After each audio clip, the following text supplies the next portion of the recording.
ایک عابد کا شیطان سے مقابلہ۔ اپنی کتاب احیاء العلوم میں حضرت امام غزالی رحمۃ اللہ تعالی نے ذکر کیا ہے کہ کسی جگہ ایک نہایت عبادت گزار شخص رہا کرتا تھا۔ ایک روز جب اس عابد کو پتہ چلا کہ بعض لوگ فلاں درخت کی عبادت کر رہے ہیں تو وہ عابد غصے میں آ گئے کہ معبود صرف اور صرف اللہ سبحانہ و تعالی ہی ہے اور صرف اللہ سبحانہ و تعالی ہی عبادت کے لائق ہے۔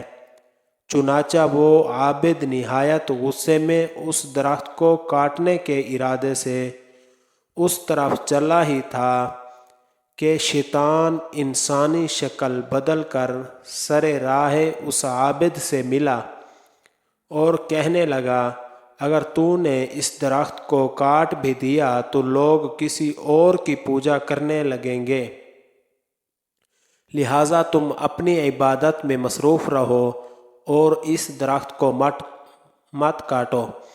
شیطان کی اس بات پر وہ عابد جو صرف اللہ رب العزت کی عبادت میں مشغول رہتا تھا، اس نے کہا کہ میں اسے ضرور کاٹوں گا۔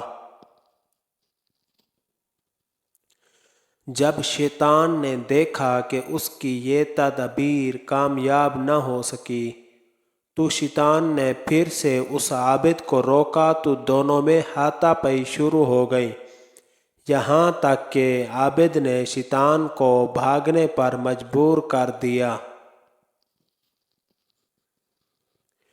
مگر شیطان باز نہ آیا۔ چنانچہ شیطان نے مکاری کا ایک اور جال پھینکا اور اس عابد کو کہنے لگا کہ میری بات مانو اور اپنی عبادت میں لگے رہو، میں ہر رات 2 اشرفیاں تیرے سرہانے رکھ دیا کروں گا۔ تو غریب اور نادار آدمی ہے، اگر اللہ تعالیٰ کو منظور ہوتا تو وہ کسی اپنے رسول کو بھیجتا جو اس درخت کو کاٹ دیتا۔ جب تو اس درخت کی خود عبادت نہیں کرتا تو تجھے اس سے کیا غرض ہے؟ عابد شیطان کے جھانسے میں آ گیا اور واپس چلا گیا۔ رات کو واقعہ اسے سرہانے سے 2 اشرفیاں دستیاب ہوئی۔ اسی طرح دوسری شب بھی اسے 2 اشرفیاں ملی۔ جب تیسری شب جب وہ عابد سرہانے کی طرف گیا تو اس کے ہاتھ کچھ نہ لگا۔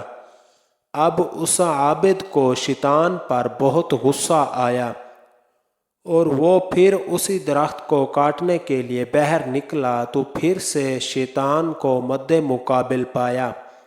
چنانچہ پھر مقابلہ ہوا تو اس دفعہ شیطان غالب رہا۔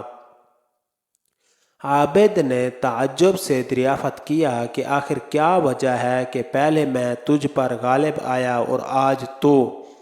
عابد کی بات سن کر شیطان بولا، اس دن تو اللہ تعالیٰ کے لیے مجھ پر غضبناک ہوا تھا اور مجھ پر غالب آ گیا تھا، مگر آج تو محض 2 اشرفوں کے لیے گھر سے نکلا، تیری نیت صاف نہیں تھی۔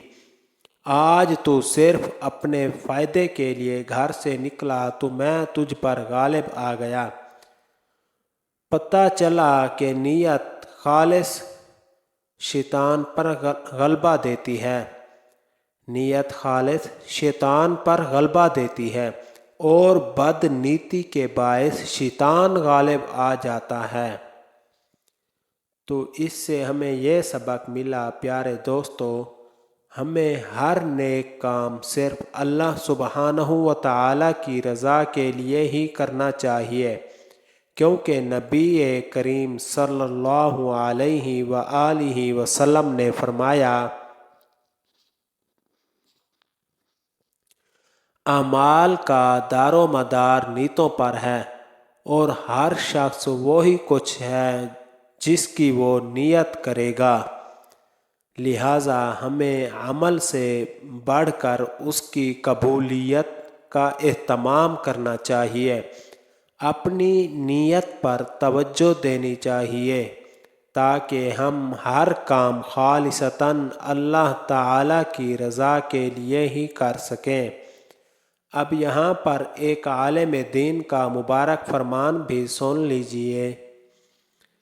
حضرت شیخ معروف کرخی رحمۃ اللہ تعالی علیہ فرماتے ہیں، جس شخص نے ثواب کی غرض سے عمل کیا وہ تاجر ہے، اور جو دوزخ کے خوف یا جنت کی طلب میں عمل کرتا ہے وہ غلام ہے، اور جو شخص صرف اللہ تعالیٰ کی رضا و خوشنودی کے لیے نیک کام کرتا ہے وہ حقیقتاً آزاد ہے، اور یہی بلند ترین مقام ہے۔ اور اللہ سبحانہ و تعالی نے ارشاد فرمایا، جو شخص اپنے رب سے ملاقات کی امید رکھتا ہے تو اسے اچھے اعمال کرنے چاہیے، نیز وہ اللہ تعالیٰ کی عبادت میں کسی کو شریک نہ کرے۔ تو ناظرین، اسی کے ساتھ مجھے دیجیے اجازت۔ اللہ تعالیٰ سے دعا ہے کہ اللہ تعالیٰ ہم سب سے راضی ہو، ہم سب سے راضی ہو جائے، آمین۔ اللہ حافظ۔